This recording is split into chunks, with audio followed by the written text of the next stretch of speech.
Alright guys, this is the eHomey 1224 volt refrigerator. Got this thing for a little over 200 bucks. I think it was like $230 on a Prime Day special. Just filled it. It was about halfway full. Just added all that other stuff in there. The main reason I'm showing this is because I seen a Ryobi one that the battery's installed, in the compartment here. And there was another brand too. I forgot the brand, but they're rather expensive to have the batteries in the unit. The Ryobi line, geez, I think they wanted $500 for it, which is a bit pricey considering I got this for $230, and the Ryobi doesn't come with any batteries. So what I have in here is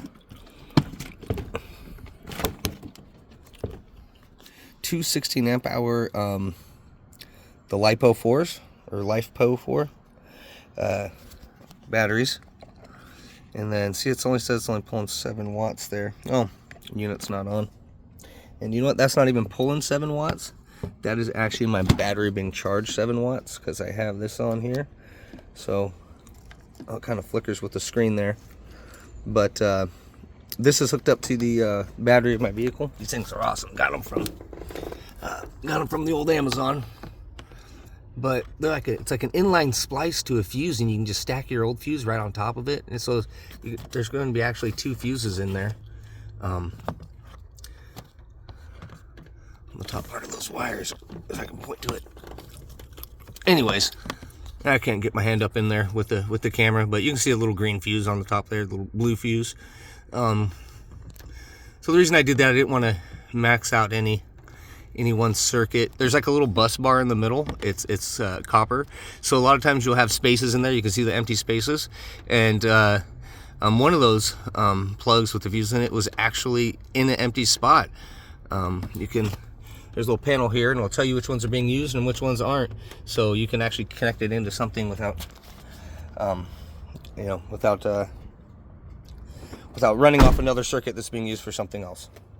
So anyways, I've with this setup, I've had her going for about 48 hours, and every time I drive, as long as this is plugged in, this is pressed in right here, it completes the circuit to the main battery of the vehicle, and then it's constantly charging this while this thing's running. So I'm going to drop it down. What I'm doing is I'm running at 32 degrees all day long when I'm driving around.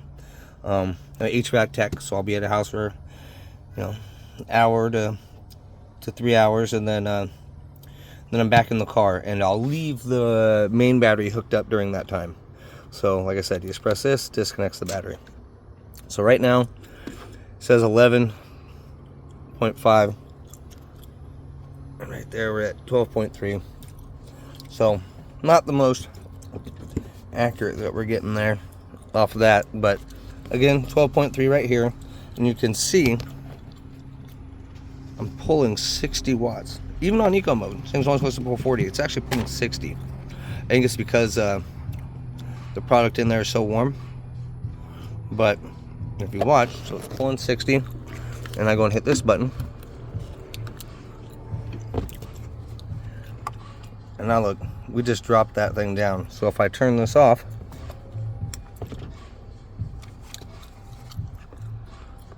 now I'm not pulling anything. We're just pulling off the main battery. But I'm gonna clip it in so that we were pulling off both sets. Just put only 16 watts off this, and as soon as I start the vehicle, this will actually go up to about 50 watts, and it'll start charging. So the watt draw, instead of it being a watt draw, that's actually going to tell me how much is being charged to the batteries. So when I got up this morning, this thing was only at 12 volts.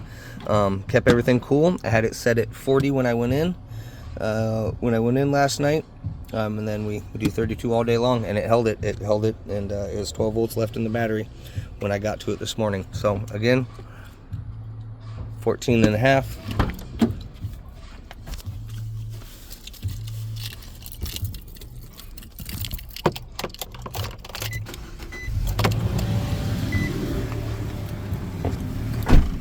Now my wattage is up higher, so watch, we turn this off, back down to 0, and we have 13 volts.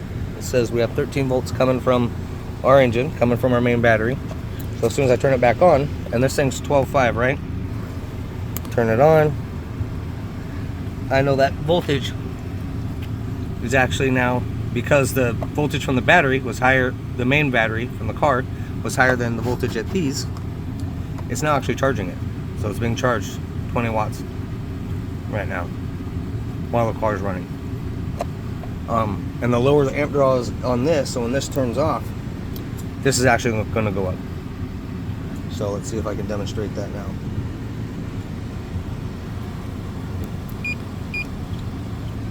Now we can go up to 40.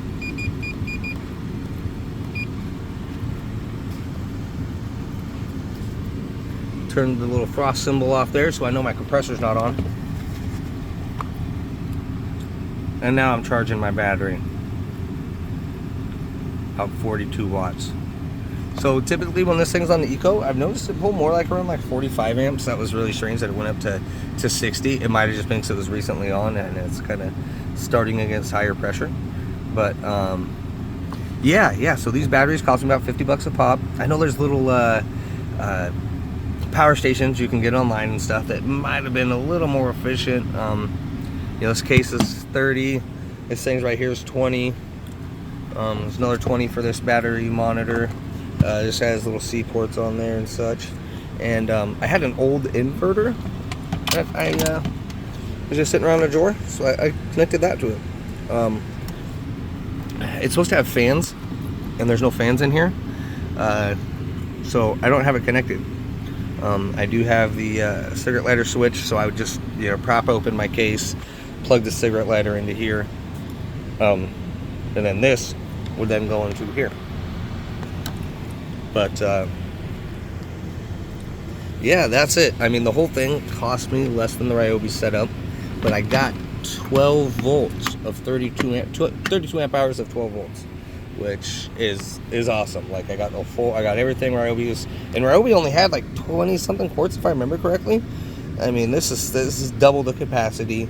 You know, it does have an external battery box, but the fact that I can just regularly charge this every time my vehicle is driving, I mean, I haven't needed to take this thing out for 48 hours. It's just constantly charging itself and running my refrigerator. We'll see what happens overnight. I think as long as we meet temp on this throughout the day when I'm cruising around, that should be enough to hold it. We just got to get it to hit that 32 degrees. Yeah, really cool system here.